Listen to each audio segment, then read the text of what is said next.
Ya, baik. Assalamualaikum warahmatullahi wabarakatuh. Para jamaah, perkenalkan nama saya Taufan Aditya selaku host dan perwakilan panitia di kajian pagi hari ini.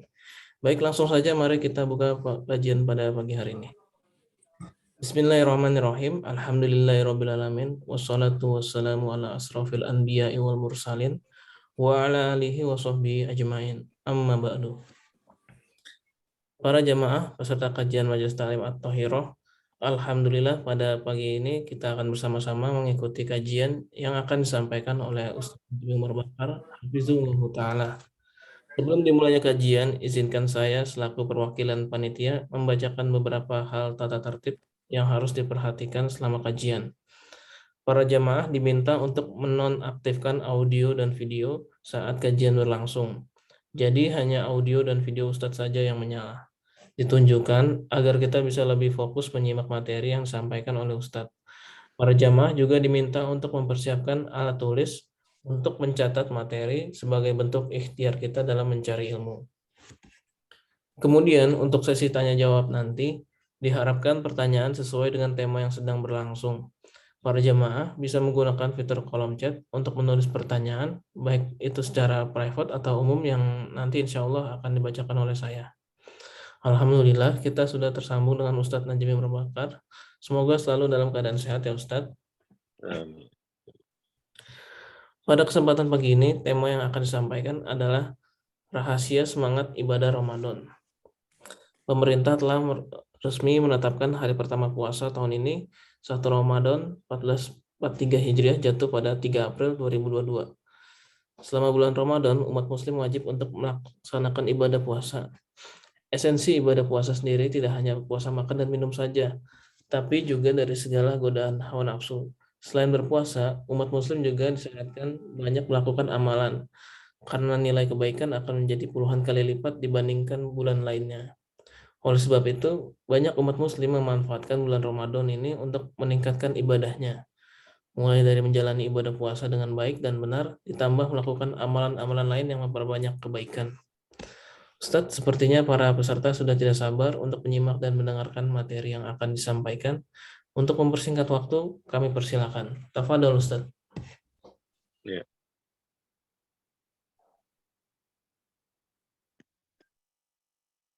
Assalamualaikum warahmatullahi wabarakatuh. Alhamdulillah. Nahmaduhu wa nasta'inuhu wa nastaghfiruh. Wa na'udzu billah min shururi anfusina wa min sayyiati a'malina. May yahdihillahu fala mudilla lahu wa may yudlil fala hadiya lahu. Asyhadu an la ilaha illallah wahdahu la syarika lahu. Wa asyhadu anna Muhammadan abduhu wa rasuluh. Sallallahu alaihi wa ala alihi wasallam. Ya ayyuhalladzina amanu taqullaha haqqa tuqatih wa la tamutunna illa wa antum muslimun amma ba'd. Kaum muslimin yang berbahagia, kita kembali pada pagi hari ini. Alhamdulillah, insyaallah semuanya sehat walafiat. Kita masih diberikan kesehatan dan kesempatan dan keluasan waktu serta nikmat lainnya untuk berpuasa di bulan Ramadan, ya, dan beribadah dengan ibadah yang wajib maupun yang sunnah. Kita berusaha meningkatkan kualitas dan kuantitas dari ibadah yang kita lakukan di sepanjang Ramadan. Kita bersyukur kepada Allah, di pagi hari ini pun kita kembali dapat melaksanakan kajian.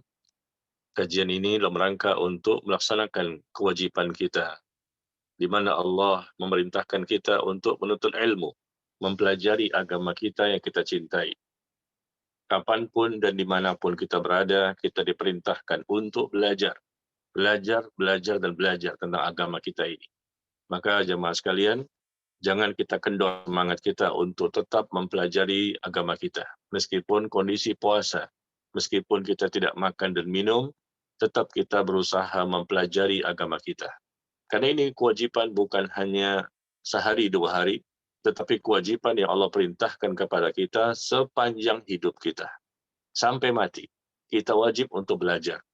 Ya, supaya kita tidak salah dalam mengamalkan Islam. Karena begitu banyak kaum muslimin yang mereka mengaku sebagai seorang muslim, tetapi ternyata mereka salah dalam memahami Islam. Kesalahan mereka bisa jadi berkaitan tentang akidah mereka, atau mungkin kesalahan mereka berkaitan tentang ibadah mereka, atau yang lainnya. Maka kita bersyukur kepada Allah masih diberikan hidayah dan taufik untuk terus belajar dan terus memahami, sehingga amal kita mudah-mudahan benar dan diterima oleh Allah Tabaraka wa Ta'ala. Khususnya di bulan Ramadan ini, mengharapkan kita berjuang, bersungguh-sungguh, dan nantinya kita menjadi orang bertakwa. Allah tidak butuh kepada makhluknya. Allah tidak butuh kepada hambanya. Tetapi kita sebagai hamba Allah yang sangat membutuhkan Allah. Kita sebagai hamba Allah sangat membutuhkan bantuan dan pertolongan dari Allah Tabaraka wa Ta'ala. Ya. Baik jemaah sekalian, mudah-mudahan apa yang kita lakukan ini Allah catat sebagai amal soleh yang dapat memperberat timbangan kita nanti pada hari kiamat, dan kita berharap Allah senantiasa memberikan ilmu yang bermanfaat kepada kita. Nah, pada kesempatan pagi hari ini, kita akan membahas satu tema yang sangat kita butuhkan berkaitan dengan Ramadan, yaitu semangat beribadah di bulan Ramadan. Apa rahasianya? Rahasia semangat beribadah di bulan Ramadan. Kita ingin beribadah sepanjang Ramadan. Tentunya ibadah tersebut bukan hanya yang wajib saja. Kita juga ingin beribadah yang sunnah. Ya. Karena kesempatanlah kita untuk bisa memperbanyak ibadah sunnah, mungkin dari sholatnya, mungkin dari membaca Al-Qur'annya, ya, berzikir, dan lain-lain. Nah, tentunya di antara kita berbeda-beda tingkat semangatnya, tingkat kesungguhannya untuk beribadah di sepanjang Ramadan. Ada yang kita lihat orang lain luar biasa semangatnya, dahsyat, dan kita kagum dengan apa yang telah mereka lakukan.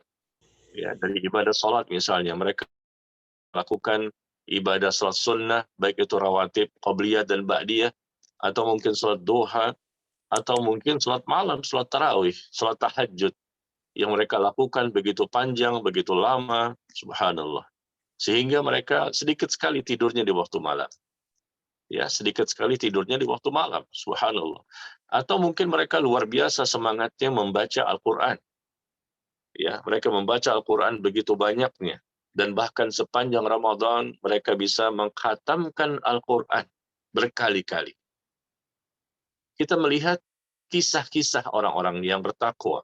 Atau mungkin kita melihat orang-orang yang ada di zaman sekarang, yang mereka pun bisa membaca Al-Quran berkali-kali mengkhatamkannya. Berlomba-lomba, ya, untuk meraih ampunan Allah. Berlomba-lomba untuk menjadi orang yang bertakwa. Subhanallah. Nah, ini dari sisi sholat dan membaca Quran.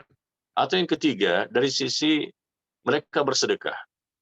Bersedekah, berinfak, dan mengeluarkan zakat. Kita saksikan juga orang lain. Apakah kisah-kisah orang-orang di zaman dahulu atau di zaman sekarang. Ya, kalau kita suka mengamati dan melihat mereka luar biasa ibadahnya, dan kita jauh kalah dibandingkan mereka. Mereka bersedekah siang, pagi, sore, malam. Pagi, siang, sore, malam. Bersedekah, berinfak. Bahkan memberikan makan untuk orang-orang yang berbuka. Subhanallah. Ini merupakan suatu perkara yang mesti kita ikuti, dan kita berjuang bersama-sama untuk bisa bersama mengamalkan amalan-amalan yang dicintai oleh Allah Tabaraka wa Ta'ala. Nah, di samping sholat, Al-Quran, dan bersedekah, mereka juga kita lihat banyak sekali berdoa, mereka bertaubat, mereka beristighfar, ya, dan mereka melakukan berbagai amal kebaikan yang lain. Berbagai macam amal ibadah yang lain yang dimaksimalkan, yang dioptimalkan selama Ramadan. Tetapi di antara seluruh ibadah yang paling banyak dilakukan oleh Rasulullah SAW dan para sahabatnya serta generasi berikutnya, yang paling banyak adalah ibadah sholat, kemudian membaca Quran, kemudian bersedekah. Ini yang paling banyak. Ya, ibadah itu banyak sekali yang bisa kita lakukan, apakah berbakti kepada orang tua, apakah menyambung tali silaturahim, ya, apakah kita berangkat umroh barangkali di bulan Ramadan. Kalau ada rezeki, ada kesehatan, ada peluang, berangkat umroh Ya, di bulan Ramadan karena Nabi mengatakan umrah fi Ramadan ta'dilu hajjatan ma'i. Ya, seseorang yang melakukan ibadah umrah di bulan Ramadan, ya, seperti haji bersamaku. Orang yang beribadah umrah di bulan Ramadan, maka seperti haji bersamaku. Ya, maka berbahagialah mereka-mereka yang bisa berangkat umrah di bulan Ramadan dengan niat yang ikhlas tentunya dan mengikuti sunnah tata cara umrah yang benar, maka ganjarannya tidak sama dengan umrah yang dilakukan di bulan-bulan yang lain. Tetapi umrah di bulan Ramadan seperti haji bersama Rasulullah Sallallahu Alaihi Wasallam. Begitu besar pahalanya. Maka jangan heran kalau kita lihat ya di bulan Ramadan ini banyak sekali orang yang berangkat umrah dan mereka berlomba-lomba untuk melaksanakan ibadah umrah apakah di 10 hari pertama, 10 hari kedua atau mungkin 10. Kita yang tidak bisa berangkat umrah jangan kecewa, jangan putus asa karena masih ada kesempatan yang luar biasa di tempat kita sendiri. Yang penting kita ikhlaskan niat kita untuk melaksanakan seluruh ibadah tersebut terutama di 10 hari terakhir. Ya, terutama di 10 hari terakhir di mana kita mengetahui ada satu malam yang lebih baik dibandingkan 1000 bulan, yaitu malam Lailatul Qadar. Malam Lailatul Qadar. Subhanallah. Nah, kita berlomba-lomba dan itu bisa kita dapatkan di mana saja. Yang penting sekali lagi, jangan menyalahi syarat untuk diterimanya amal. Jangan menyalahi syarat untuk diterimanya amal. Karena apapun ibadah yang kita lakukan untuk Allah, karena Allah harus memenuhi 2 persyaratan.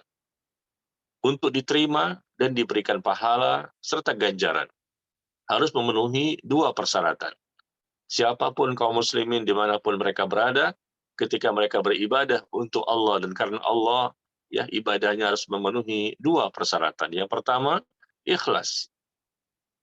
Pertama, niatnya harus ikhlas, maka jangan melakukan riya, pamer ingin dipuji oleh orang lain. Ya, pamer ketika bersedekah, pamer ketika salat tarawih, pamer ketika membaca Quran dan lain-lain.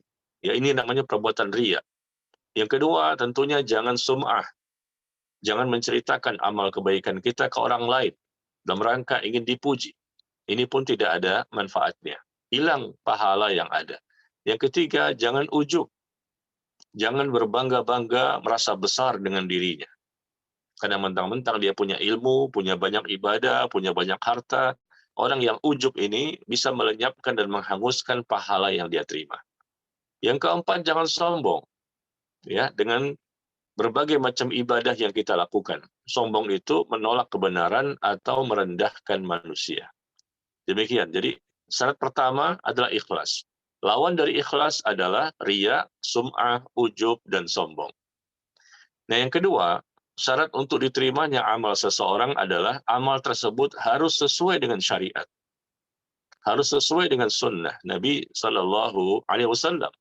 Amal tersebut harus sesuai dengan dalil, keterangan, contoh, ya, hujjah, argumentasi yang telah disampaikan oleh Nabi SAW dan para sahabatnya. Tidak boleh kita sembarangan beribadah hanya sesuai hawa nafsu, sesuai perasaan, sesuai logika kita, atau kesepakatan di antara manusia. Agama Islam bukanlah agama buatan manusia. Islam adalah agama yang berasal dari Allah Azza wa Jalla. Islam agama yang sah, Islam agama yang sempurna, satu-satunya agama yang berasal dari Allah, yang Allah turunkan kepada hamba-Nya. Semua nabi dan rasul agamanya Islam. Semua nabi dan rasul memiliki akidah yang sama. Mereka menyembah kepada Rabb yang sama. Ya. Maka jangan menyelisihi sunnah atau syariat yang Rasul ajarkan. Kalau kita beribadah di sepanjang Ramadan khususnya, lalu kemudian ibadah tersebut tidak sesuai dengan syariat, maka tentu ibadah tersebut tidak akan diterima. Maka perhatikan, jangan hanya banyaknya ibadah saja yang kita lakukan di bulan Ramadan ini, tapi juga perhatikan 2 syarat tadi, yaitu ikhlas dan mengikuti sunnah. Ya, tidak ada artinya ibadah yang sangat banyak sekali dan kita terkagum-kagum, ternyata tidak ikhlas. Hilang semua pahala yang ada. Atau mungkin banyak sekali ibadah dilakukan, ternyata tidak sesuai sunnah. melakukan ibadah yang tidak ada tuntunan dan contoh dan menyelisihi syariat. Ya, naudzubillah min dzalik. Maka saya ingatkan kepada kita semua, hendaknya kita selalu berpegang kepada dua syarat ini. Jangan tertipu, jangan kita ikut-ikutan dengan orang lain yang melakukan ibadah yang kita lihat mungkin dahsyat, tetapi selama tidak memenuhi dua persyaratan ini, ikhlas dan ibadah itu ada contoh, tuntunan dan dalilnya, maka ibadah itu jelas tertolak. Tidak ada manfaatnya. Capek, letih, lelah saja. Makanya Nabi SAW menyampaikan di hadis, ya, belasan abad yang lalu, rubba sha'imin, betapa banyak orang yang berpuasa tidak mendapatkan apa-apa dari puasa yang dia lakukan kecuali lapar dan haus semata.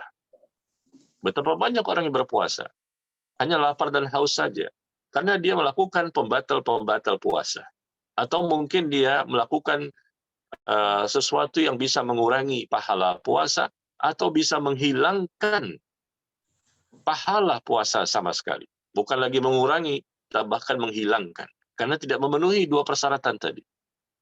Betapa banyak orang berpuasa. Dan itu jumlahnya begitu banyak. Dan Rasul menggambarkan betapa banyaknya. Berarti memang banyak. Orang yang berpuasa tidak dapat apa-apa, kecuali lapar dan haus semata. Di hadis lain dikatakan, rubba qa'imin.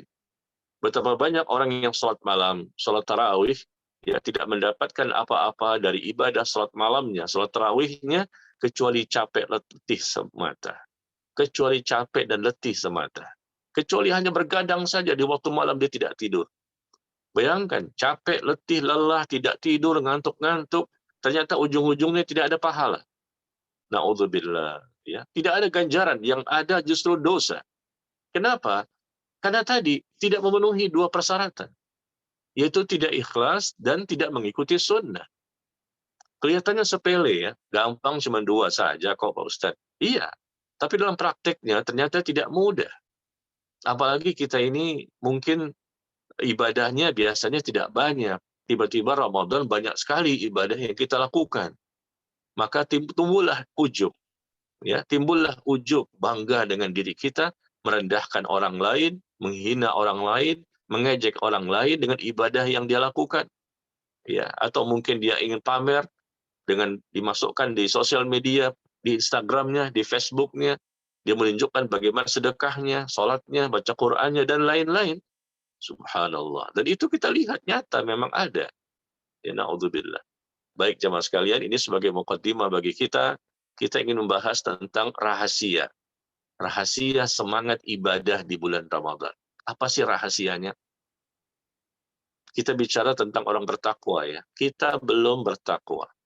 Kita masih banyak kesalahan, masih banyak kelemahan, masih banyak kekurangan. Tapi kita melihat orang lain di zaman dahulu sampai hari ini. Orang-orang yang luar biasa mendekatkan diri kepada Allah dengan keutamaan-keutamaan yang mereka miliki. Dan tentunya kita ingin seperti mereka. Kita lihat Rasulullah SAW. Bagaimana ibadah salat malamnya? Jangan ditanya. Sudah pasti yang terbaik. Kita lihat bagaimana para sahabat. Bagaimana salat malamnya, salat tarawihnya, luar biasa. Para sahabat ya di zaman Khalifah Umar bin Khattab radhiyallahu an, mereka salat tarawih panjang sekali sampai mendekati waktu sahur yang mendekati waktu subuh. Ya, salat tarawih mereka mendekati waktu subuh, begitu panjangnya, tinggal sedikit lagi dan itu dipakai untuk sahur. Setelah itu tidak lama datanglah waktu subuh.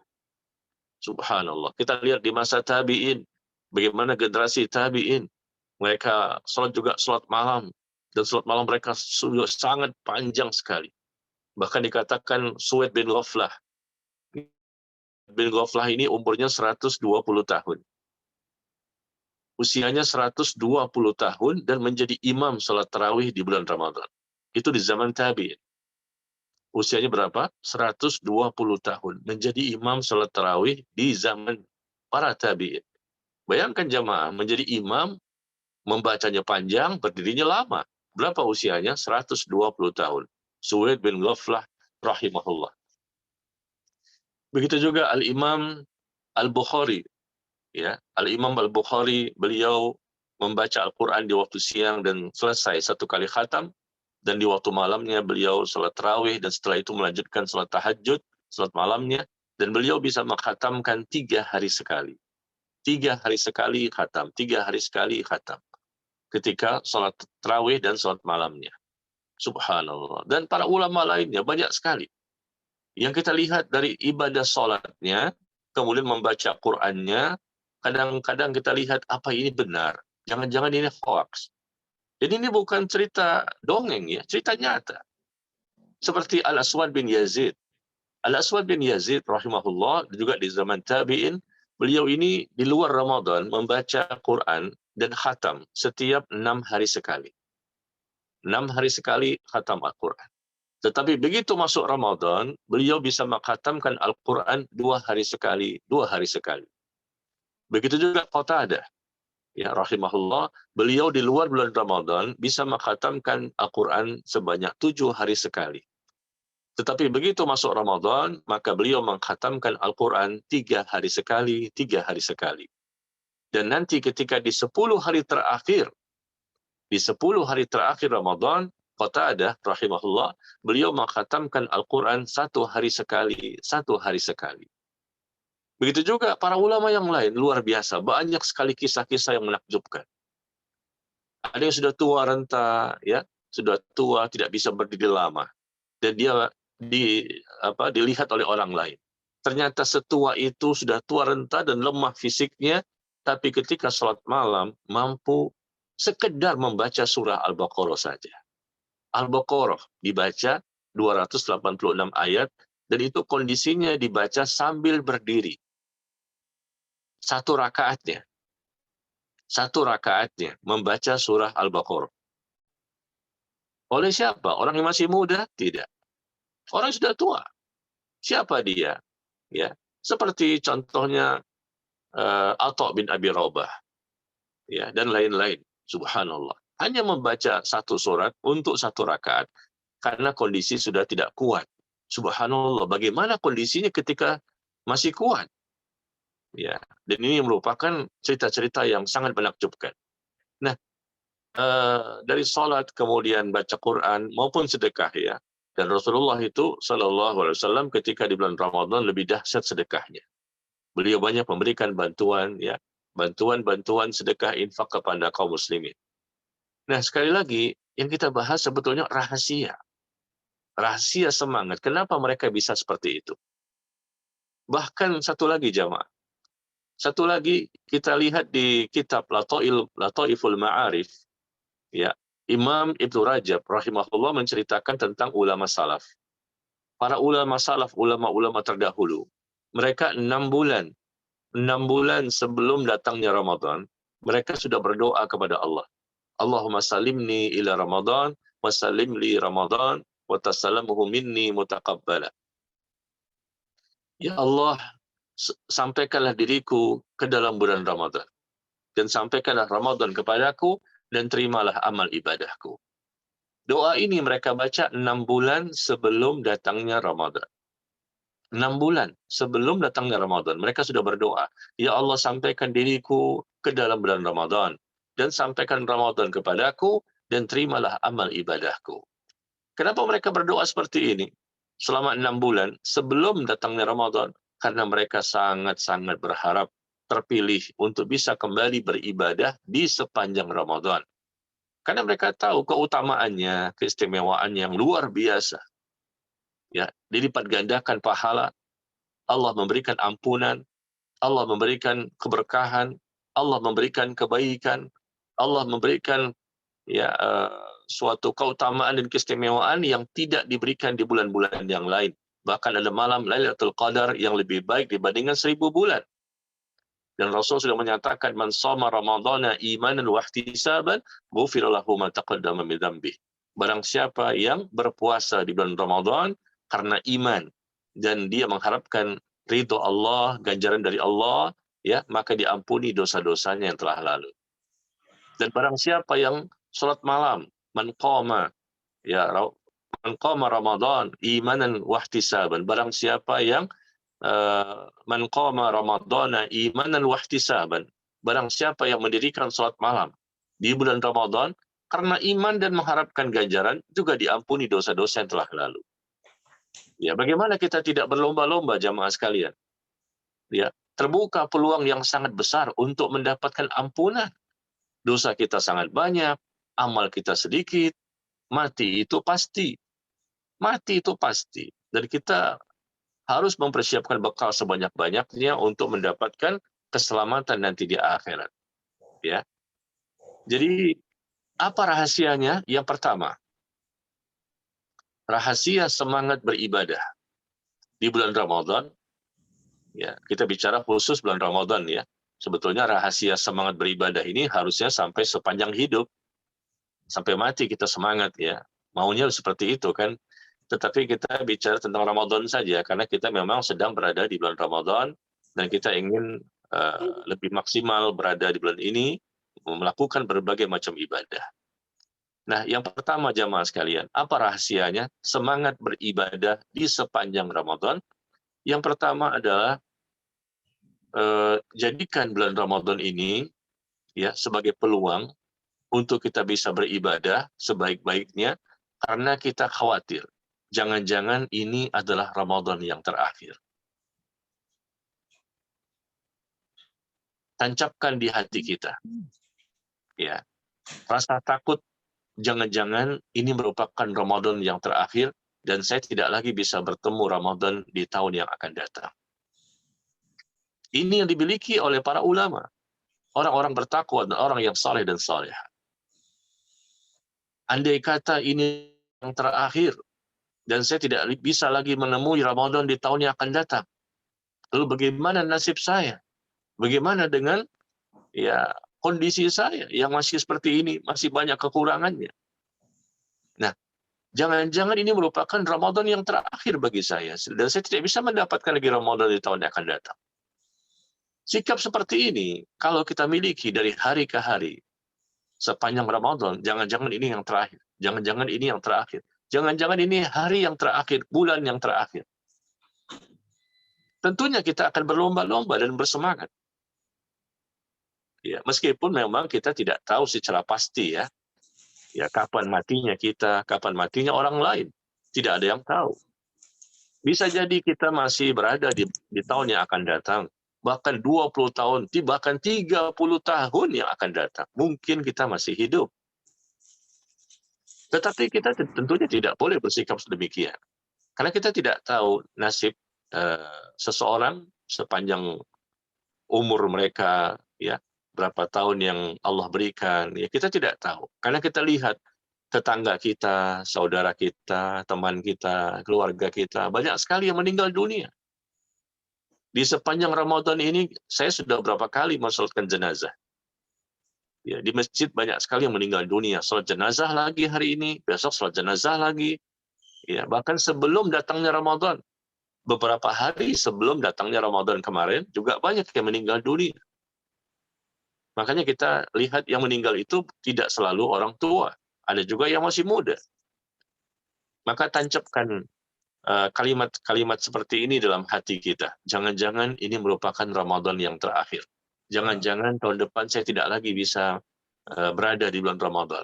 Maka hal seperti inilah yang menjadikan kita semangat. Ya, kita semangat. Coba jamaah sekalian. Andai kata kita diberitahu bahwa andai kata ya, nih seandainya datanglah malaikatul maut kepada kita dan diberitahu bahwa kamu akan mati sebentar lagi atau akan mati besok. Ini andai kata, tapi kan tidak terjadi. Kamu akan dimatikan besok dan dicabut nyawanya. Apa yang terjadi? Pasti kita akan mati-matian mempersiapkan bekal.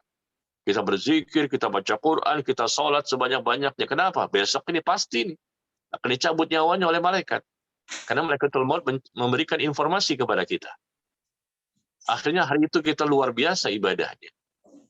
Nah, sedangkan kondisi matinya kita tidak tahu dan memang malaikatul maut tidak menyampaikan informasinya kepada kita. Nah, kita hanya merasa khawatir. Tumbuhkan rasa takut sepanjang Ramadan ini, jangan-jangan ini merupakan Ramadan yang terakhir. Ini juga menjadi sebabnya kenapa Rasulullah SAW, para sahabat, para tabi'in, dan seterusnya, para ulama, orang-orang yang bertakwa ini, mereka dahsyat dan mati-matian dan habis-habisan untuk beribadah di sepanjang bulan Ramadan. Jangan heran ya, khataman Quran mereka berkali-kali, bahkan puluhan kali. Kita berapa kali? Bisa jadi mungkin 1 kali khataman Quran kita di sepanjang Ramadan. 1 kali saja sudah berbangga-bangga. Bahkan menulis di status WhatsApp-nya, Alhamdulillah, saya sudah khatam Al-Quran. Ya, baru 1 kali khatam. Dan mungkin bisa jadi bacaannya berantakan, niatnya udah pasti nggak ikhlas, ya, dan lain-lain. Maka jangan seperti itu jamaah sekalian. Tapi hendaknya kita yang tahu diri bahwa kita ini jauh dari kebaikan, jauh dari kebenaran, tapi tetap kita tidak boleh putus asa ya, tetap kita berusaha menjadi lebih baik, dan tentunya karena kita banyak kelemahan dan kekurangan, jangan sampai ibadah tersebut hilang, tidak ada pahala. Yang sudah baik saja baca Qur'annya bagus, tajwidnya, makhrajnya, bahkan membaca dengan hafalannya, tidak pakai mushaf lagi. Dia baca 30 juz dengan hafalannya. Mantap. Itu pun bisa hilang pahalanya. Apabila tidak ikhlas dan ya dia tidak mau mengikuti syariat dengan benar. Ya, jadi tumbuhkan rasa takut sepanjang Ramadan. Karena orang yang takut itulah yang memiliki motivasi. Orang yang takut itulah yang memiliki semangat yang tinggi. Orang yang takut itulah yang selalu mereka akan bersungguh-sungguh. Nggak mungkin orang-orang yang luar biasa ibadahnya itu ternyata mereka nggak punya rasa takut kepada Allah. Nggak mungkin. Rasa takut itulah yang menggerakkan seseorang. Dan juga rasa cinta dan rasa harap. 3 kombinasi ini ya. 3 kombinasi dalam kita beribadah kepada Allah. Jangan salah satunya dihilangkan ya. 3-tiganya harus ada. Rasa cinta kepada Allah, rasa takut kepada Allah, dan rasa harap kepada Allah. Itu cara kita beribadah dengan ibadah yang sempurna. Ya, jangan-jangan ini merupakan Ramadan yang terakhir. Saya khawatir tidak lagi bertemu dengan Ramadan di tahun yang akan datang. Akhirnya orang itu mati-matian, habis-habisan. Sehingga mengalahkan banyak orang. Banyak orang terkalahkan dengan ibadah yang dia lakukan. Ya, dari baca Qur'annya, dia lebih unggul, lebih ikhlas. Dari salat malamnya, dia lebih ikhlas, dia lebih unggul, lebih banyak, lebih berkualitas. Dari sisi sedekahnya, dia lebih unggul, teratas, mengalahkan yang lain. Dari doanya, taubatnya, istighfarnya, berselawatnya, ya, semuanya teratas, melebihi yang lain. Semua teman-temannya kalah. Semua saudara keluarganya kalah. Bukan untuk dipuji tentunya. Dia melakukan itu semua karena Allah ingin mendapatkan ampunan. Dia ingin mengharapkan wajah Allah semata. Ya, ini yang pertama jamaah sekalian, kita tumbuhkan ini perasaan takut, jangan-jangan ini Ramadan yang terakhir, karena memang ajal itu pasti akan datang, yang muda mati, yang tua mati, yang sehat mati, yang kaya yang mati, yang miskin pun akan mati. Maka bersiap-siaplah kita sebelum datang kematian. Kullu nafsin dha'iqatul maut, setiap yang bernyawa pasti akan merasakan kematian. Orang yang selalu ingat kematian, ingat kematian, ingat kematian, ini adalah salah satu sebab yang menjadikan orang tersebut selalu semangat, termotivasi, dan tergugah untuk memperbanyak ibadah. Ya, subhanallah, rahasia semangatnya di mana sih? Ingat kematian. Ingat mati, coba saja kita selalu ingat mati. Bukan ingin mati ya, jangan salah kaprah. Bukan ingin mati, kita nggak mau mati saat ini. Karena kita merasa belum siap. Ibadah kita masih sedikit, dosa kita masih banyak. Dan kita selalu ingin bertaubat kepada Allah. Tetapi ingat kematian itu menjadi sebab orang itu akan semangat dalam beramal soleh. Kapan saja kita ingat kematian, bukan hanya Ramadan. Di luar Ramadan pun kalau kita sering-sering ingat kematian, di Syawal, Dzulqa'dah, Hijjah, Muharram, Safar, ingat kematian setiap saat. Ya, setiap saat, di mana saja kita ingat kematian, pagi, siang, sore, malam, ingat mati, ingat mati, ingat mati, yang menjadikan orang itu akan lebih banyak perubahan yang lebih baik. Ya, dia tahu Allah akan mematikan dirinya. Makanya perasaan jangan-jangan ini merupakan Ramadan yang terakhir, ingat dengan kematian, sehingga menjadikan orang itu akan lebih banyak beribadah di bulan Ramadan. Ini yang pertama ya. Yang kedua jamaah sekalian, rahasia semangat ibadah di bulan Ramadan. Apa sih rahasia mereka? Kita ini ingin seperti mereka. Ya, mereka orang-orang yang bertakwa, dan orang bertakwa itu orang yang paling teratas. Tidak ada lagi orang yang lebih mulia dibandingkan orang bertakwa. Inna akramakum indallahi atqakum. Ya, apa rahasianya orang bertakwa ini? Saya kepengen jadi orang bertakwa. Saya kepengen menjadi orang yang Allah cintai. Saya kepengen mendapatkan ampunan Allah. Gimana caranya? Ya, bagaimana supaya semangat ibadah? Karena orang bertakwa itu pasti dia ibadahnya banyak. Ya, nggak bisa hanya sekedar lisan saja. Pasti ibadahnya banyak. Orang bertakwa itu dibuktikan dalam kehidupan sehari-harinya. Ilmunya banyak, amalnya banyak, ya, ilmunya juga banyak. Dia berilmu. Nggak mungkin orang bertakwa itu tanpa ilmu. Orang bodoh jadi bertakwa, nggak mungkin. Orang bertakwa pasti orang yang berilmu tentang agamanya. Dan dia pasti banyak beramal saleh. Pasti banyak mendekatkan diri kepada Allah. Dia mencintai Allah, maka Allah pun mencintai dirinya. Ya. Maka rahasia semangat beribadah di bulan Ramadan ini yang kedua adalah merasa takut. Merasa takut kalau tidak diterima. Merasa takut kalau amal ibadah yang sudah dilakukan ternyata tidak diterima. Jadi yang pertama tadi apa? Merasa takut, jangan-jangan ini ibadah yang terakhir. Dan tidak lagi bertemu Ramadan di tahun depan. Rasa takut ya. Yang kedua juga rasa takut. Merasa takut kalau ibadah yang sudah dilakukan ini mati-matian dan habis-habisan dan ternyata tidak diterima oleh Allah. Tumbuhkan rasa takut ini jamaah sekalian. Kalau kita bisa menumbuhkan rasa takut, jangan-jangan tidak diterima ibadah ini, maka tentunya kita akan lebih baik lagi termotivasi. Kita akan lebih bersemangat lagi untuk beribadah. Padahal ibadah sebelumnya sudah dahsyat luar biasa.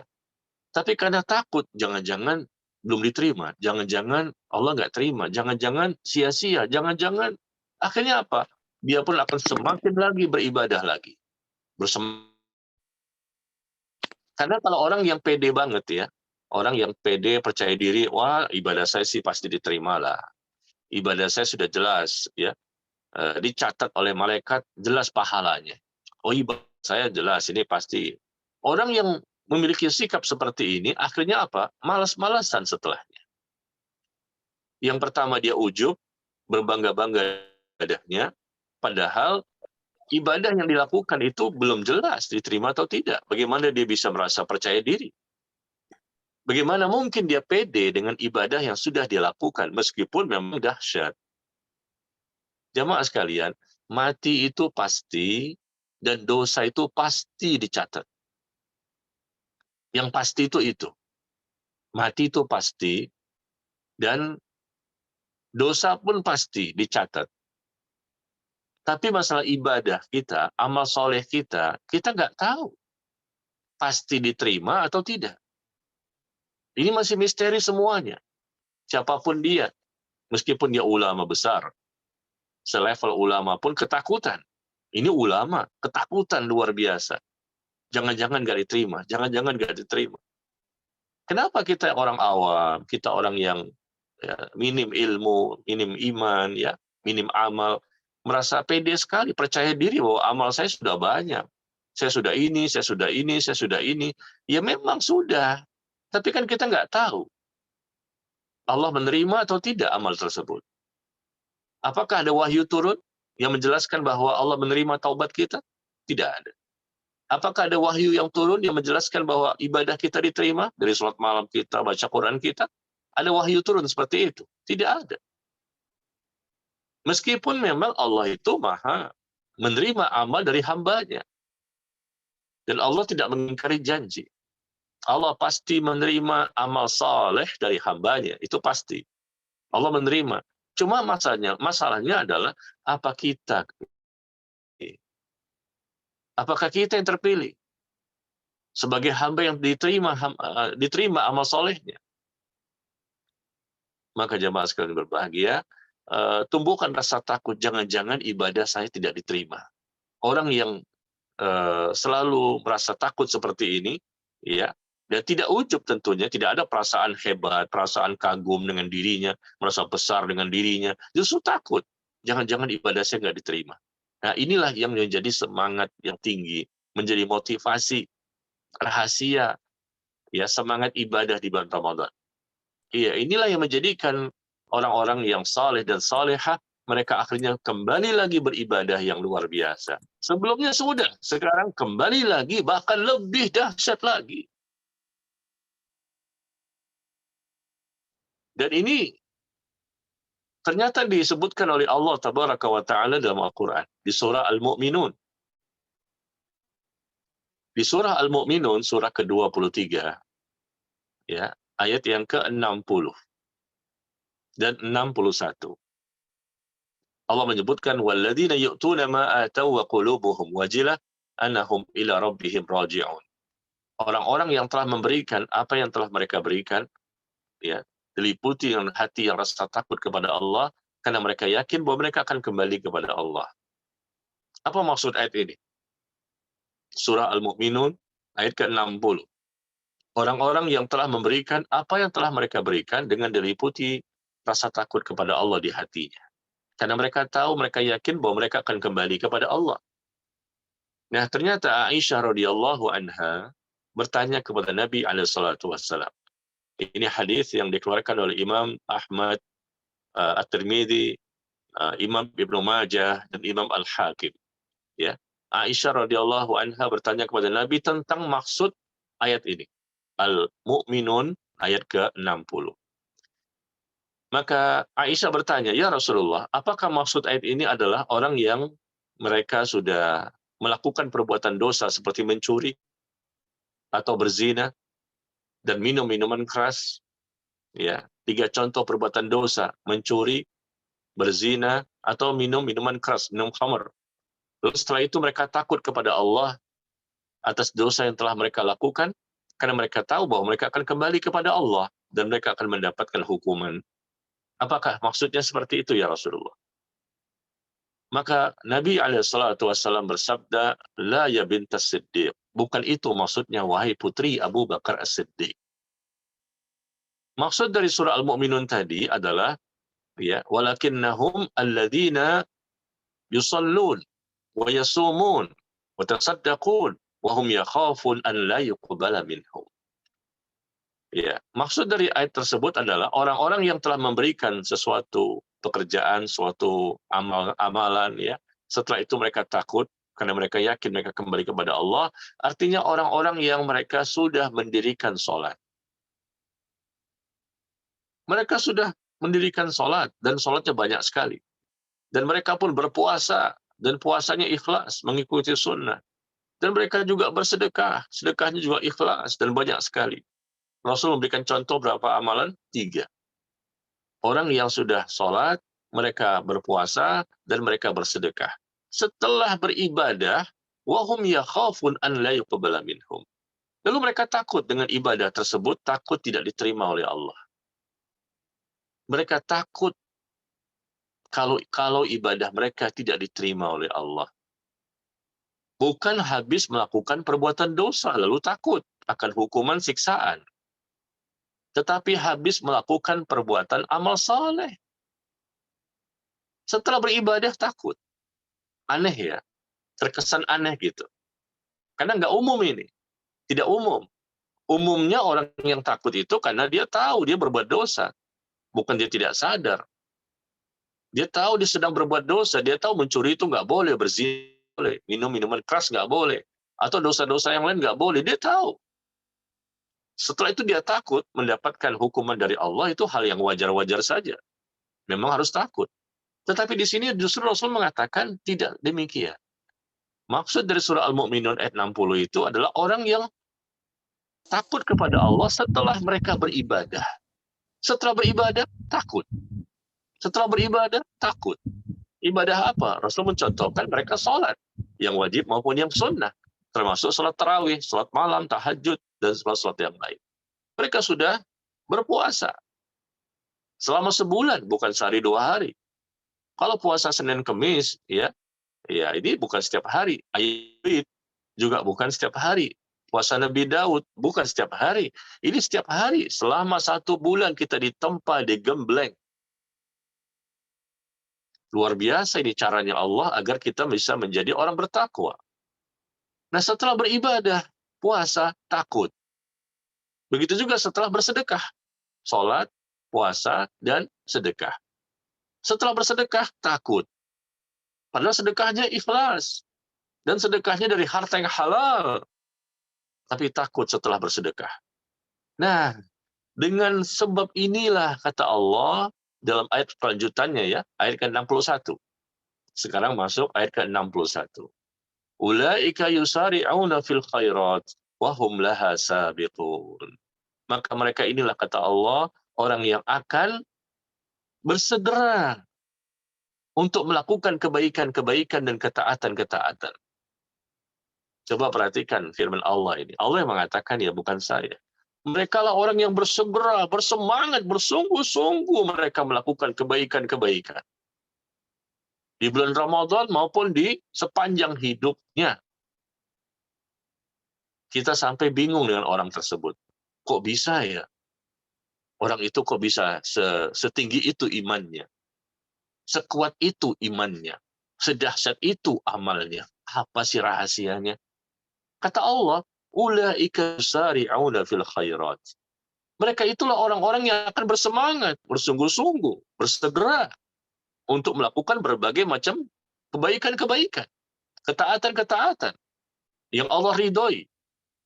Wahum laha sabiqun, dan mereka juga orang-orang yang akan mendapatkan lebih dahulu, ya, lebih dahulu balasan ganjaran dari Allah tabaraka wa taala. Nah, demikian jemaah sekalian. Ini rahasia yang kedua. Ya, yang langsung Allah mengatakan, merekalah orang yang bersegera melakukan kebaikan dan ketaatan. Apa sebabnya? Sebabnya di ayat ke-61. 61 itu ditafsirkan oleh Nabi SAW, yaitu orang yang mereka sudah sholat, luar biasa, sudah berpuasa, dengan begitu baiknya, mereka sudah bersedekah, luar biasa, tapi kemudian mereka takut dengan ibadah yang sudah mereka lakukan. Takut jangan-jangan ibadah tersebut tidak diterima. Jangan-jangan ibadah tersebut tidak diterima. Nah, perasaan ini yang mesti kita tumbuhkan jemaah sekalian. Ya, kita masih berada di 10 hari pertama ini. Ya, masih beberapa hari kita berpuasa, masih panjang perjalanan. Ya, masih panjang perjalanan, dan tentunya kita jangan kita surutkan semangat kita ya.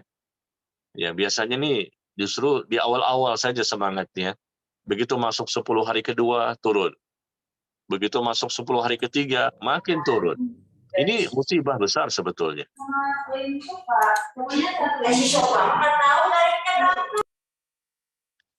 Justru kalau kita lihat sejarah orang-orang terdahulu yang kita ketahui, kita baca ya, dalam literatur, kitab-kitab para ulama, justru di 10 hari terakhir itulah puncak-puncaknya ibadah yang lebih dahsyat. Di 10 hari terakhir. Makanya kita lihat bagaimana ya Qatadah tadi, 1 hari sekali khatam, 1 kali ya khatam. Tiap hari khatam membaca Quran. Di 10 hari terakhir. Lebih maksimal, lebih dahsyat, dan mereka pun i'tikaf di masjid bagi laki-laki atau yang perempuan. Jadi demikian jemaah sekalian, rahasia pertama apa tadi? Semangat beribadah di bulan Ramadan, ia merasa takut jangan-jangan ini merupakan Ramadan yang terakhir dan tidak lagi bertemu Ramadan yang akan datang. Jadi banyak-banyak ingat kematian. Takut tidak bertemu lagi, akhirnya termotivasi untuk beribadah lebih banyak. Yang kedua tadi, rahasia semangat beribadah di bulan Ramadan adalah orang-orang yang sebetulnya mereka sudah beribadah, bukan tidak beribadah. Tapi dengan ibadah tersebut mereka takut tidak diterima. Ya, bukannya mereka ujub. Setelah beribadah, riya. Setelah beribadah, sum'ah. Setelah beribadah, ya mereka justru merasa sombong. Tidak. Setelah beribadah takut. Dan Allah tahu isi hati mereka. Dan Allah yang menyebutkan demikian. Walladzina yu'tuna ma ataw wa qulubuhum wajilah annahum ila rabbihim raji'un. orang-orang yang telah memberikan apa yang telah mereka kerjakan, yang telah mereka berikan, yang mereka kerjakan, kemudian diliputi rasa takut di hatinya. Setelah melakukan pekerjaan itu, mereka takut. Kenapa? Karena mereka tahu, mereka yakin bahwa mereka akan kembali kepada Allah untuk mempertanggungjawabkan semua yang telah mereka kerjakan selama di dunia. Ya. Maka jamaah sekalian, inilah yang kita ingin sampaikan pada pertemuan kali ini. Ada dua rahasia. Ada dua rahasia semangat beribadah di bulan Ramadan yang saya ketahui, yang saya baca, yang saya lihat dari berbagai macam literatur. Apa sih rahasia mereka? Karena kita juga ingin seperti mereka. Kita belum seperti mereka, tapi kita paling tidak pengen tahu apa sih rahasia mereka ini. Kita jangan bicara Rasulullah deh. Wah, karena itu Rasul. Ya udah para sahabat. Nah, itu kan para sahabat. Kita banyak ngelesnya. Ya, kita siapa? Kan itu Rasul. Ini kan sahabat. Para tabi'in, ya itu kan para tabi'in. Oke, setelah dia tabi'ut tabi'in, para imam yang 4, lah mereka kan siapa? Kita siapa? Selalu kita berusaha untuk mencari-cari ya alasan-alasan. Kan mereka begini. Oke lah, jangan cerita tentang mereka. Rasulullah, sahabat, tabi'in, dan tabi'ut tabi'in. Ini generasi yang hidup di 3 abad pertama, 300 tahun pertama. Sekarang kita bicara orang sekarang saja. Orang yang ada di zaman sekarang. Ya, yang kita lihat, yang kita ketahui, yang kita baca, yang kita dengar. Atau mungkin orang-orang yang berada di sekeliling kita. Di dekat perumahan kita, di dekat rumah kita, atau mungkin teman, saudara, keluarga kita, yang ternyata juga kita tahu mereka itu dahsyat. Ada ustadz ini, ada ustadz ini, ada ulama ini, atau mungkin teman kita, bukan ustadz kita. Ya, mungkin jamaah di masjid yang bisa kita lihat, wah jamaah ini luar biasa ini, baca Quran terus. Ya, nah kita kan pengen tahu apa sih rahasianya supaya saya bisa seperti itu. Capek, ya pasti capek. Nggak mungkin nggak capek. Mereka capek, letih, lelah, pasti itu. Nggak mungkin, karena mereka, siapapun yang memperbanyak ibadah, pasti capek. Tetapi kenapa ketika sudah capek, letih, lelah, masih juga sholat sunnah. Masih juga bacaannya panjang ketika berdiri. Masih juga baca Quran lagi. Capek pasti, apalagi sedang puasa kan. Sedang berpuasa kita melakukannya tentunya lebih capek. Ya, jadi ternyata ini dua hal yang kita, wallahu alam, inilah yang saya ketahui, dua rahasia ini, semangat beribadah di bulan Ramadan yang semoga kita bisa memilikinya ya di sepanjang Ramadan khususnya, supaya ibadah kita lebih maksimal, lebih baik, lebih berkualitas, ya tentunya pasti dengan keikhlasan dan mengikuti sunnah Nabi Sallallahu Alaihi Wasallam. Ya, barangkali sampai di sini penjelasan saya selama kurang lebih 1 jam tentang rahasia semangat ibadah di bulan Ramadan. Dan kalau ada yang ingin bertanya, saya persilahkan. Baik, Ustadz, sudah ada pertanyaan masuk dari jamaah. Bagaimana caranya kita mengetahui bahwa ibadah puasa kita diterima oleh Allah? Ya. Bagaimana caranya kita bisa mengetahui bahwa ibadah kita sudah diterima oleh Allah? Yang pertama, secara pasti kita tidak tahu. Hanya Allah yang mengetahui. Ya, hanya Allah yang mengetahui. Kalau dosa kita bisa memastikan. Dosa saya tercatat. Ketika kita berbuat dosa, langsung tercatat. Meskipun setelahnya kita beristighfar, setelahnya kita bertaubat, tapi catatan itu masih ada, nggak dihapus. Meskipun Allah sudah memaafkan, Allah menerima taubat kita, tapi catatannya tetap. Sebagai bentuk laporan nanti, dalam buku catatan amal yang akan ditampakkan ketika proses dihisapnya amal di padang mahsyar. Ya. Meskipun Allah sudah maafkan, tapi tetap catatannya masih ada. Dan itu fungsinya untuk ditampakkan nanti, dibacakan, supaya hamba ini tahu semua Allah itu Maha Pengampun, Maha Pengasih, Maha Penyayang. Buktinya, lihat catatannya sudah ada, dosa-dosa kita sudah tercatat, tapi kemudian Allah ampuni. Di situ kita merasa luar biasa cinta kita kepada Allah, bagaimana Allah tuh sayang ternyata dengan kita. Ya. Jadi kalau dosa sudah pasti dicatat. Kita pun tahu. Coba saja kita melakukan dosa gitu, nauzubillah min dzalik. Nah, udah pasti dicatat itu. Meskipun setelahnya istighfar ataupun bertobat. Tapi kalau amal kebaikan, amal ketaatan, kita nggak tahu. Tidak ada yang bisa mengetahui kecuali Allah. Itu yang pertama ya. Yang kedua kita mampu barangkali memperkirakan, memprediksi bahwa amal kita atau amal orang lain itu diterima. Kalau prediksi boleh, memastikan jangan. Kita bisa memprediksi amal kita atau amal orang lain itu diterima oleh Allah. Dari mana tahunya? Tahunya adalah dari firman Allah. Hal jazaul ihsan illal ihsan. Silakan buka di surah Ar-Rahman. Di surah Ar-Rahman, surah ke-55, ayat yang ke-60. Ya. Surah ke-55, surah Ar-Rahman, ayat ke-60. Hal jazaul ihsan illal ihsan. Fabi ayyi ala'i rabbikuma tukadziban. Di sini Allah tabaraka wa taala menyebutkan ya tidak ada balasan bagi suatu kebaikan melainkan balasan kebaikan juga. Tidak ada balasan dari kebaikan melainkan kebaikan. Artinya Allah akan berikan balasan dengan balasan kebaikan. Allah berikan ganjaran, Allah berikan pahala, Allah tambahkan hidayah, Allah berikan taufik, Allah berikan kekuatan, Allah berikan kemampuan, Allah berikan keberkahan, dan lain-lain. Akibat dari kebaikan sebelumnya, maka setelahnya orang itu mampu melakukan kebaikan lagi. Ini bentuk balasan. Jadi orang yang melakukan kebaikan akan dibalas dengan apa? Dengan kebaikan. Yaitu Allah jadikan dia mampu melakukan kebaikan lagi setelahnya. Nah, di situ rahasianya. Kebaikan setelah kebaikan. Ketaatan setelah ketaatan. Setelah kebaikan kita lakukan, kita mendapatkan kebaikan lagi. Kenapa?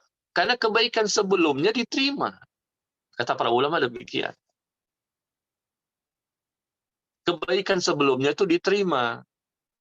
Maka Allah karena menerima kebaikan itu, Allah berikan kebaikan berikutnya. Yaitu apa? Hamba tersebut mampu melakukan amal kebaikan setelahnya. Balasan dari kebaikan adalah kebaikan. Ya. Wa jazaul hasanah al-hasanatu ba'daha. Ya, balasan dari kebaikan adalah kebaikan setelahnya. Balasan dari kebaikan adalah kebaikan setelahnya. Jadi, kalau kita andai kata sudah melakukan suatu ketaatan yang sesuai dengan sunnah dan ikhlas, kemudian setelahnya kita pun mampu mengamalkan lagi amal kebaikan. Mampu lagi mengamalkan lagi amal ketaatan. Mudah-mudahan ini merupakan tanda-tanda ya bahwa amal kita insya Allah diterima. Bahwa amal orang lain itu diterima. Ya, diterimanya amal itu dilihat bagaimana respon orang tersebut setelah dia beribadah. Setelah dia beribadah, dia ibadah lagi dengan baik. Setelah dia beribadah, dia pun semakin baik lagi. Ini balasan dari kebaikan adalah kebaikan. Balasan. Al jazaul ihsan illal ihsan. Fabi ayyi ala'i rabbikuma tukadziban. Nah, ini barangkali faktor kedua ini yang bisa kita ketahui ya berdasarkan firman Allah dan para ulama pun sudah menjelaskan, termasuk Al-Imam Ibnu Rajab rahimahullah dan kitabnya Lataiful Ma'arif menjelaskan bahwa tanda-tanda Ramadan seseorang itu diterima. Tanda-tanda Ramadan seseorang itu diterima di antaranya adalah setelah selesai Ramadan ya masuk Syawal, kemudian dia beribadah kembali di bulan Syawal. Nah, seperti itu. 1 bulan dia beribadah dengan berbagai macam ibadah sepanjang Ramadan dan Allah terima ibadahnya. Bagaimana tanda-tanda diterima ibadah itu oleh Allah? Kata beliau adalah di bulan Syawal nanti ya terlihat orang itu beribadah kembali.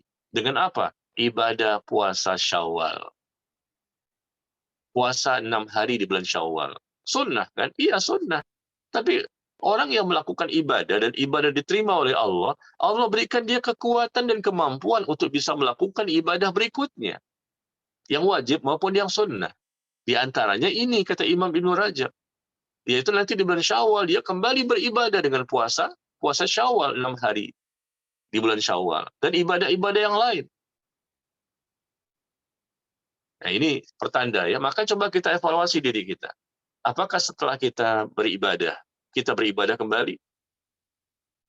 Apakah setelah kita melakukan ketaatan kembali? Apakah setelah kita melakukan kebaikan, lalu kita melakukan kebaikan lagi? Kalau itu yang kita lakukan, yang kita miliki, maka insya Allah mudah-mudahan ini sebagai pertanda bahwa amal kita yang sebelumnya berarti diterima. Amal sebelumnya diterima. Yaitu apa? Amal itu dilandasi sekali lagi ya, oleh keikhlasan dan sesuai sunnah. Dia akan melakukan lagi ibadah berikutnya yang sesuai sunnah dan ikhlas. Iya. Karena bisa jadi pertanyaan dari jamaah nanti ada lanjutannya. Pak Ustadz, itu ada orang yang melakukan ibadah di sepanjang Ramadan, setelah itu mereka beribadah kembali. Padahal ibadah mereka ini mungkin nggak ikhlas mungkin ya, atau mungkinlah ibadah mereka nggak sesuai sunnah, asal-asalan dan banyak kebid'ahannya, nggak ada dalilnya, nggak ada keterangannya. Tapi buktinya mereka ibadah kembali. Nah, mungkin ada pertanyaan lanjutan seperti itu. Kita yang sudah sesuai sunnah, kita sudah ikhlas, lalu kita melakukan ibadah kembali, ibadah terus-terusan ini adalah ya balasan Allah berikan kepada seseorang yang telah melakukan ibadah sebelumnya.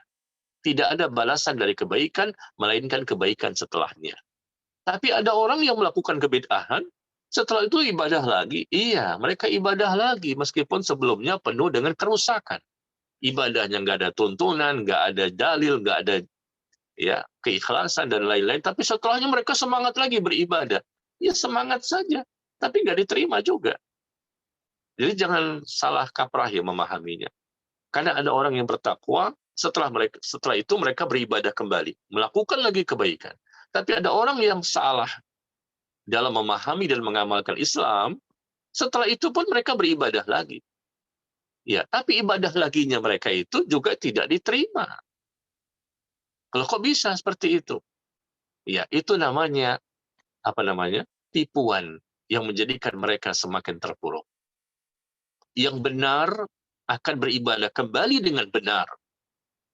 Begitu maksud saya. Ibadahnya benar, ikhlas dan sesuai tuntunan, sunnah, ya Allah berikan balasan, ganjaran dan pahala, kebaikan, keberkahan, dia kembali melakukan ibadah dengan benar lagi. Ini tanda-tanda diterima. Tapi orang yang awalnya memang melakukan ya ketaatan yang salah, ibadah yang salah, hanya berdasarkan perasaan ikut-ikutan orang tanpa ilmu, penuh dengan kebid'ahan, tidak sesuai sunnah, tidak ada dalil dan keterangan, nggak ada contohnya. Tapi setelah itu mereka kembali melakukan ibadah lagi. Nah, berarti diterima dong Pak Ustadz? Bukan, mereka tak diterima. Meskipun setelahnya mereka melakukan ibadah lagi, tapi ibadah mereka tidak diterima. Kenapa? Karena memang asalnya tidak ikhlas, atau asalnya karena tidak sesuai dengan syariat. Jadi meskipun mereka melakukan kembali, itu adalah tanda-tanda ya kerusakan, tanda-tanda kebinasaan, ya tanda-tanda kerugian, untuk apa? Yang kemarin aja nggak diterima, apalagi yang besok, karena sama-sama tidak sesuai sunnah. Meskipun mereka melakukan lagi, wah ini berarti mereka diterima juga dong ibadahnya. Tidak. Meskipun setelahnya mereka melakukan lagi ibadah-ibadah berikutnya, tapi kalau ibadah itu memang hukum asalnya tidak memenuhi dua syarat tadi, nggak ada manfaatnya. Meskipun setelahnya bukan ketaatan dan kebaikan-kebaikan yang lain, versi mereka. Versi mereka, bukan versi syariat. Rasulullah nggak pernah mengajarkan demikian. Contoh saja ya, Rasulullah nggak pernah mengajarkan demikian. Tapi mereka tetap dalam kondisi seperti itu. Ya sudah, itu bukan tanda-tanda diterimanya amal, karena Rasul mengatakan, "Man 'amila 'amalan laisa 'alaihi amruna fahuwa raddun." Barang siapa melakukan suatu amal yang amal itu tidak ada keterangan dari kami, nggak ada contoh dari kami, nggak ada dalil dari kami, nggak ada syariat yang kami sampaikan, yang kami dakwahkan, yang kami ajarkan, fahuwa raddun, maka amal itu tertolak. Tertolak. Ini sia-sia, capek, letih, lelah, begadang semalaman atau yang lainnya ya. Nauzubillah min dzalik. Atau mungkin bersedekah. Bersedekah sih bersedekah, tapi hasil korupsi. Bersedekah sih bersedekah, tapi hasil uang haram. Atau uangnya halal, tapi nggak ikhlas. Nggak mungkin diterima. Meskipun setelah itu bersedekah lagi, bersedekah lagi, bersedekah lagi. Tapi kan semuanya dari uang yang haram. Bagaimana bisa diterima meskipun setelah bersedekah, sedekah lagi. Setelah bersedekah, sedekah lagi. Tapi semuanya dari niat yang tidak ikhlas. Nggak mungkin juga diterima. Nah ini maksud saya. Jadi dalam salah kaprah ya, hal jazaul ihsan ilal ihsan. Ya, tidak ada balasan dari kebaikan, melainkan kebaikan lagi yang akan dilakukan hamba itu setelahnya. Ya, mudah-mudahan ini sebagai jawaban yang dapat bisa dipahami dengan baik. Wallahu a'lam bishawab. Baik Ustaz, ada pertanyaan masuk lagi. Pernah dengar firman Allah, aku sesuai prasangka hambaku. Jika kita beribadah dan setelahnya kita takut ibadah, kita tidak diterima, apakah prasangka kita bisa berdampak buruk? Iya. Innamal a'malu binniyat wa innamal likulli imri'in ma nawa. Sesungguhnya seseorang itu akan mendapatkan ya, sesungguhnya amal itu tergantung kepada niat. Amal itu tergantung kepada niat dan seseorang itu mendapatkan pahala ya, atau mungkin tidak ada pahala sesuai dengan niat yang ada pada dirinya. Ya, semua tergantung pada niat yang ada di hatinya. Artinya apa? Ketika orang itu takut setelah beribadah, jangan-jangan tidak diterima oleh Allah, bukan kondisinya dia sedang berprasangka kepada Allah. Nah, ini kondisi pertama. Dia yakin Allah itu menerima amal ibadah seorang hamba. Dia yakin. Dan dia yakin betul Allah itu tidak akan menyelisihi janjinya. Wa yastajibul ladzina amanu wa 'amilus shalihat. Allah akan mengabulkan permintaan dari hambanya. Allah akan menerima amal-amal soleh dari hambanya. Ya, Allah tidak pernah sekalipun mengingkari janjinya. Dan Allah itu maha menerima. Nggak mungkin Allah zalim. Allah tidak pernah berbuat zalim sekalipun. Dengan kondisi dia takut setelah beribadah, jangan-jangan ibadah saya nggak diterima, kondisi dia pada waktu itu tetap yakin Allah itu maha menerima amal dari hambanya. Cuma dia kan nggak tahu. Allah menerima, tapi kan kita hamba nggak tahu diterima atau tidak. Bisa jadi mungkin diterima sebetulnya. Sebetulnya diterima, cuman kan kita nggak tahu. Nah, karena nggak tahu inilah, maka tumbuhkan rasa takut supaya kita semakin termotivasi kembali melakukan amalan berikutnya. Ya, kalau seandainya andai kata diterima, lalu kemudian kita merasa takjub, merasa ujub, biasanya orang itu akan melemah dan tidak lagi semangat beribadah. Rasulullah itu Shallallahu Alaihi Wasallam sudah jelaskan semua dosanya diampuni, yang lalu maupun yang akan datang. Rasulullah itu dan para sahabat juga disebutkan jelas mereka masuk surga. Abu Bakar di surga, Umar di surga, Utsman di surga, Ali di surga, dan beberapa sahabat-sahabat yang lain disebutkan demikian. Sudah jelas pasti ini. Rasul menjamin. Apakah mereka yang sudah jelas masuk surga ini langsung mereka diam-diam aja?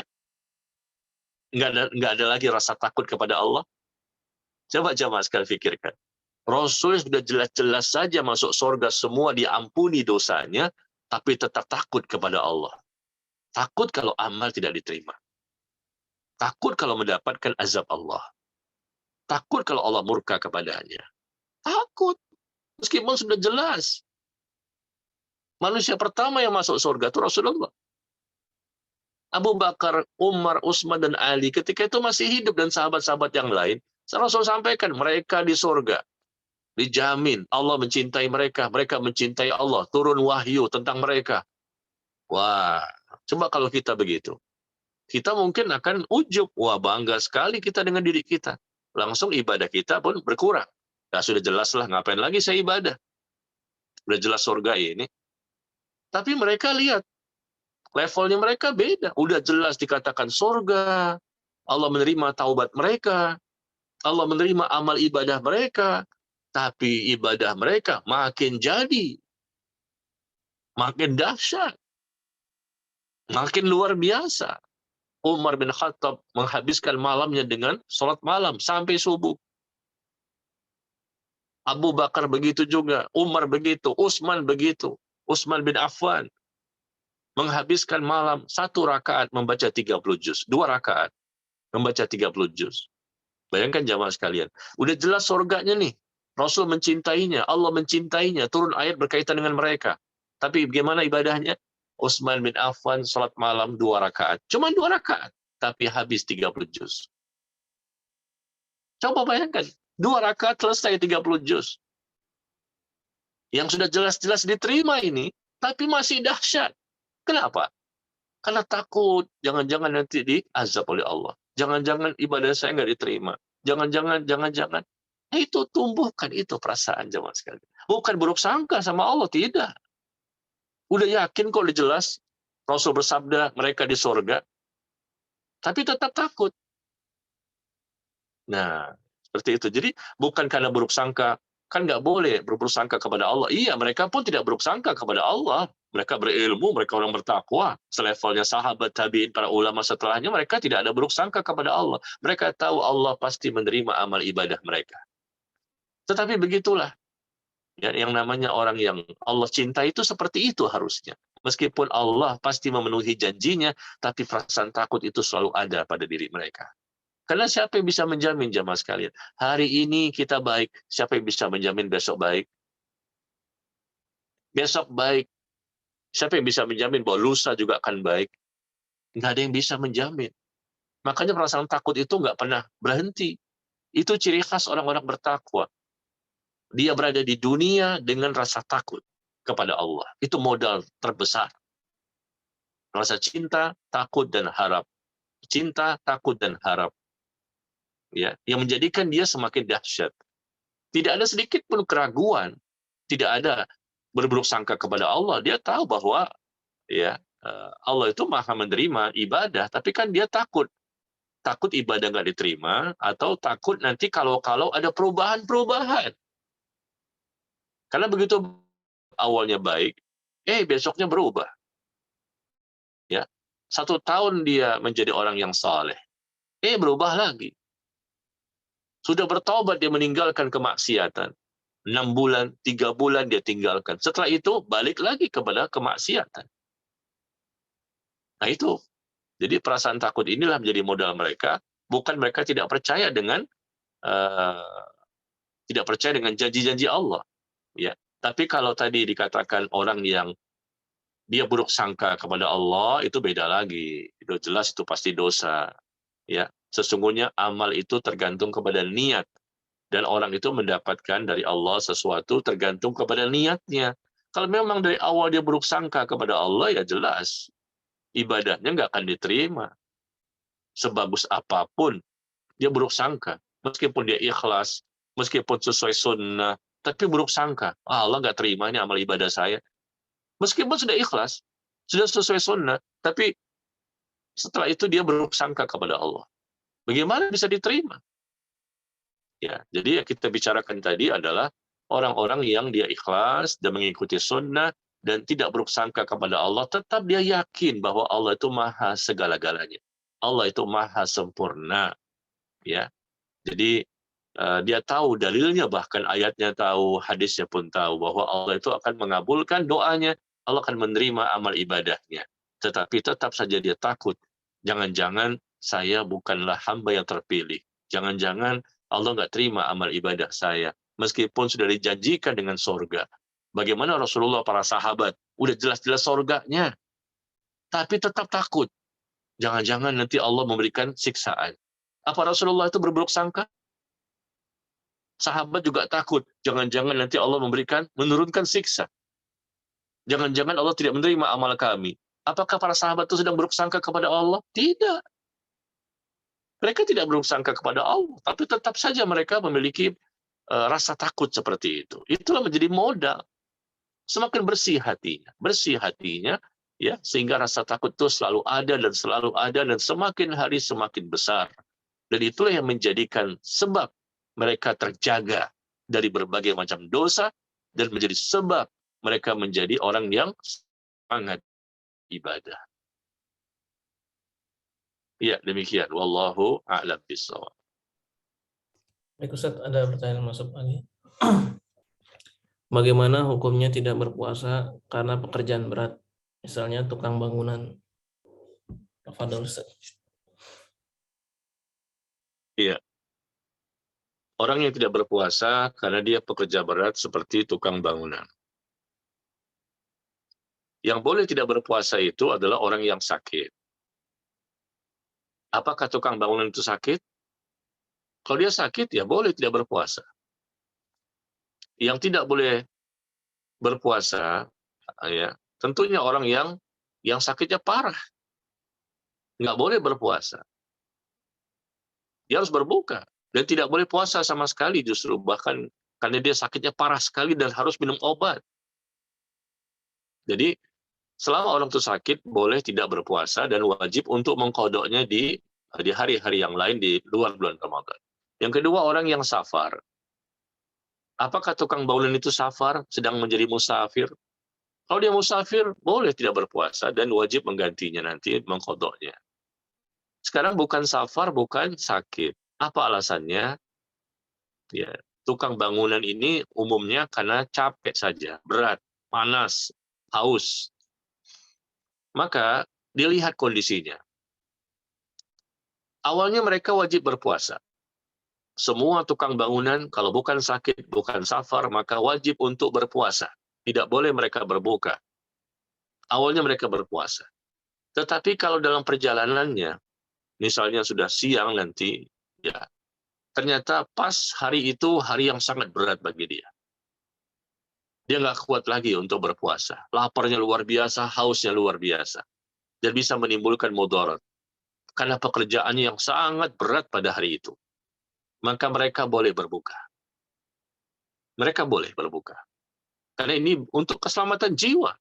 Bisa membahayakan jiwanya. Dan bukan main-main ya. Bukan disengaja. Kita buat aja lah. Bukan disengaja, tapi memang betul-betul sudah nggak kuat. Mereka boleh berbuka dan tidak berdosa. Kalau betul-betul berat sekali kerjaannya. Berat sekali ya. Dan tidak dibuat-buat. Tapi pada dasarnya mereka berpuasa dari awal paginya. Bukan dari paginya mereka tidak berpuasa, salah. Dari paginya mereka tetap berpuasa, lalu dalam perjalanan yang mungkin jam 1 nanti, jam 2 nanti, mungkin barangkali udah nggak kuat ya, pusing, kelayangan, orang mau jatuh atau gimana. Nah, maka mereka boleh berbuka. Tapi wajib untuk mengkodoknya di hari-hari yang lain di luar bulan Ramadan. Ya, wajib untuk mengkodok. Karena yang namanya sakit, ya wajib untuk mengkodok. Jadi mereka berbuka ini karena berat pekerjaannya diperbolehkan. Apabila memang pada waktu itu merasa berat dan tidak kuat untuk melanjutkan puasanya. Yang jadi masalah adalah apakah itu setiap hari atau hari-hari tertentu. Nah, ini kembali kepada orangnya. Ya, idealnya adalah kita tentunya tahu diri bahwa kita ini diperintah untuk berpuasa. Maka dalam 1 bulan ini kita jangan terlalu banyak pekerjaan berat. Kan kita tahu diri bahwa kita ini berpuasa. Maka kita hindari pekerjaan-pekerjaan yang berat. Yang bisa dikhawatirkan nanti akan membuka puasa kita. Kalau bisa libur, ya libur. Kenapa tidak bisa libur? Orang lain bisa kok pulang kampung, mereka selama sebulan nggak kerja. Dan itu banyak sekali. Bukan kerja bangunan saja, banyak sekali yang tukang ini, tukang itu, yang jualan ini, jualan itu, macam-macam. Mereka meliburkan diri selama sebulan dan pulang kampung untuk bisa lebih konsentrasi beribadah. Karena mereka takut kalau tetap bekerja, mereka nanti dikhawatirkan membuka puasa. Andai kata bisa seperti itu ya, andai kata bisa seperti itu, ya sudah berbuka. Apa namanya, mereka tidak usah bekerja berat atau pulang kampung betul-betul libur. Kalaupun tidak libur, tetap bekerja, tapi jangan bekerja yang sangat berat. Kalau memang bisa seperti itu, pulang kampung, nggak bekerja sama sekali, dan ada orang seperti itu.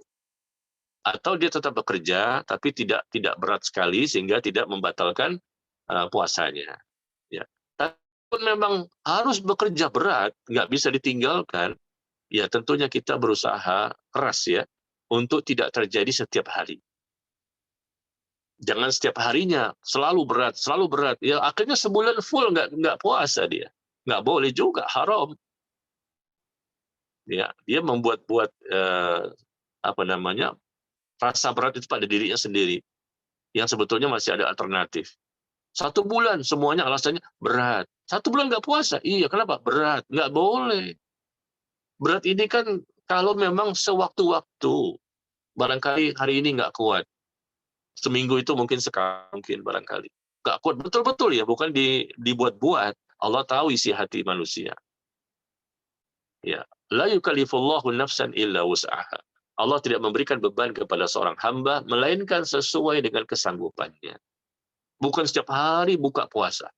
Setiap hari nggak berpuasa. Kenapa? Berat. Nggak boleh. Berat itu sekali waktu terjadi, bukan setiap hari. Ya, jadi ini pilihan ya. Yang pertama apa? Libur total, tidak bekerja, pulang kampung. Atau yang kedua, dia tetap bekerja, tapi tidak dalam pekerjaan-pekerjaan yang sangat berat. Atau yang ketiga, tetap dalam pekerjaan yang berat, tetapi dia upayakan jangan setiap hari dibuka terus puasanya. Ya, yang terbaik adalah yang pertama, pulang kampung, nggak usah kerja. Dan dia siapkan itu uangnya. Selama 11 bulan itu dia bekerja untuk bisa sebulan nanti libur, dia tetap punya dana, punya uang untuk keluarganya. Atau yang kedua, dia bekerja tapi dia bisa memilih pekerjaan yang tidak sampai memberatkan dirinya. Ya, jadi demikian intinya. Kalau pekerjaannya sangat berat, sangat letih, sangat haus, sangat lapar dan bisa membahayakan, intinya boleh berbuka. Awal paginya tetap dia berpuasa, nanti dia berbuka dan mengganti pada hari-hari yang lain. Tapi tidak boleh menjadikan itu sebagai dalil alasan sehingga setiap hari dia tidak berpuasa. Demikian ya, wallahu a'lam bishawab. Ustaz, ada pertanyaan masuk lagi. Bismillah Ustadz, jika ada orang yang dalam sholatnya namun dalam hatinya menyimpan kedongkolan pada seseorang, bagaimana dengan pahala sholatnya? Iya. Seseorang yang melakukan ibadah sholat tapi punya perasaan dongkol, jengkel ya kepada seseorang. Sholat itu merupakan ibadah hablum minallah. Ya, berkaitan dengan ibadah kepada Allah. Sedangkan dongkol jengkel itu kepada sesama manusia, hablum minan nas. Berbeda ya, nggak ada hubungan, nggak ada hubungannya. Maka selama sholatnya itu sah, memenuhi persyaratan, ikhlas dan sesuai tuntunan, rukun-rukun sholatnya dilakukan, ya maka sholatnya pun untuk mendapatkan pahala. Hubungan dia dengan ibadah kepada Allah baik. Ya, sah mendapatkan pahala, tapi perasaan dongkol, jengkel, nggak suka sama orang lain, itu hablum minan nas. Hubungan dia dengan sesama manusia, nggak ada hubungan dengan Allah itu. Ketika dongkol, jengkel ini juga perasaan seperti apa? Ya, kita melihat dari dua sisi. Pertama, dongkol seseorang kepada orang lain, karena memang orang itu sudah dikasih tahu berkali-kali masih ngeyel. Ini sifat manusia kan? Dikasih tahu berkali-kali masih ngeyel juga. Dikasih tahu ini nggak boleh, ini haram, ini nggak sesuai syariat, ini nggak sesuai sunnah, begini-begini, masih juga. Ini gimana sih ini orang? Keras sekali hatinya. Udah dinasehati, didakwahi, dikasih tahu, udah jelas terang sekali hujahnya, keterangannya, dalilnya, masih juga ngeyel. Ya sehingga tumbuhlah kita mungkin jengkel sama orang ini. Ya sebetulnya hal seperti ini ya seharusnya tidak ada ya. Ya, kita hendaknya mendoakan dia supaya dia mendapatkan hidayah. Tapi kan begitulah manusia. Karena dia merasa, ini gimana sih orang ini? Dongkol kita jengkel. Lu dikasih tahu kok melawan terus. Semua orang mengatakan dia tuh salah. Semua orang mengatakan dia salah. Tapi tetap saja dia mengatakan dia benar. Nah, ini kan seperti ini membuat banyak orang dongkol. Nah, hal seperti ini bisa dimaklumi. Bisa dimaklumi ya. Ya. Meskipun yang terbaik adalah kita hindari hal-hal seperti itu. Jangan dongkol dan jengkel itu berlebihan. Tapi kalau ketika keluar juga kejengkelan, itu hal yang sifatnya bisa dimaklumi, sifat manusia. Tapi jangan berlebihan.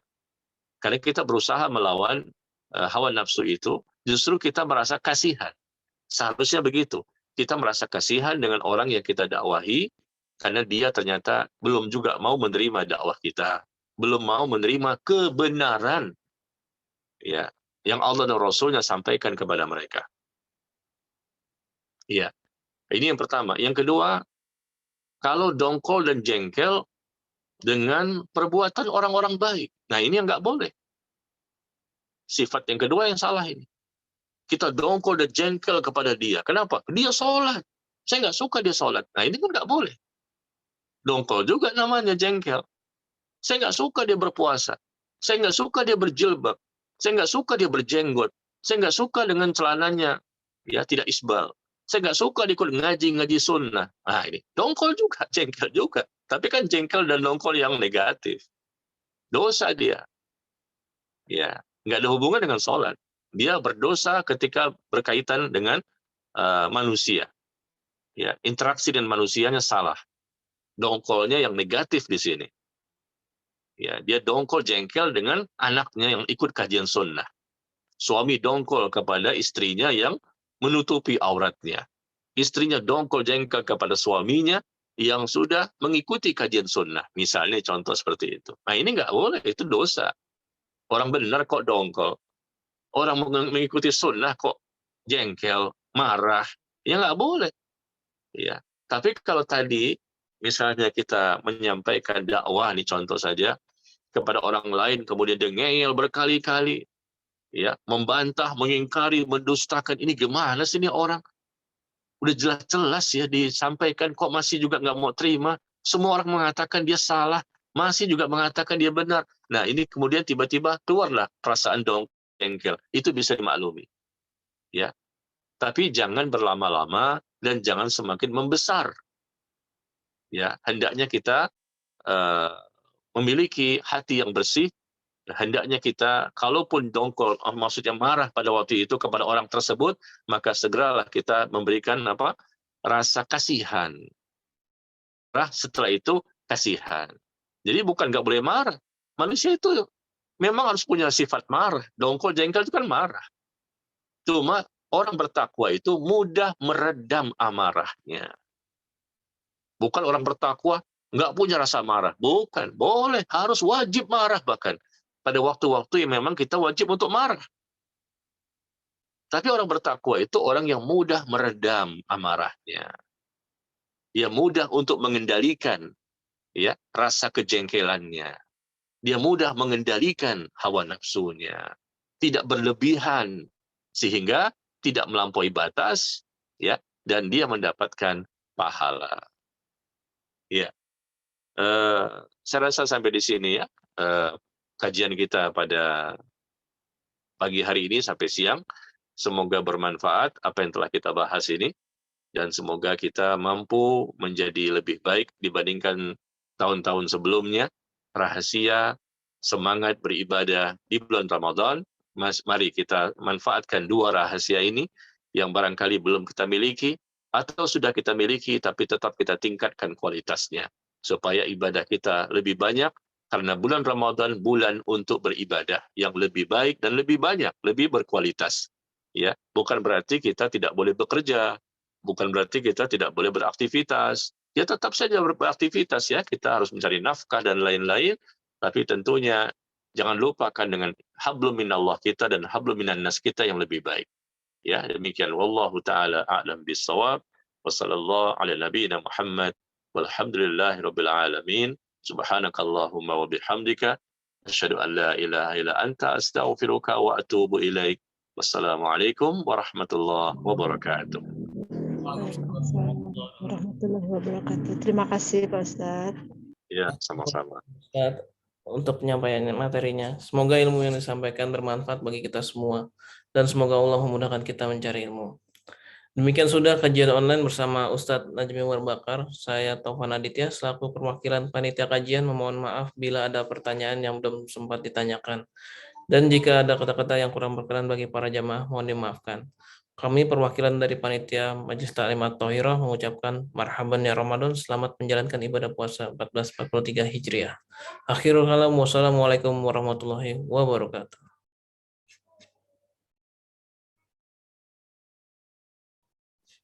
Waalaikumsalam.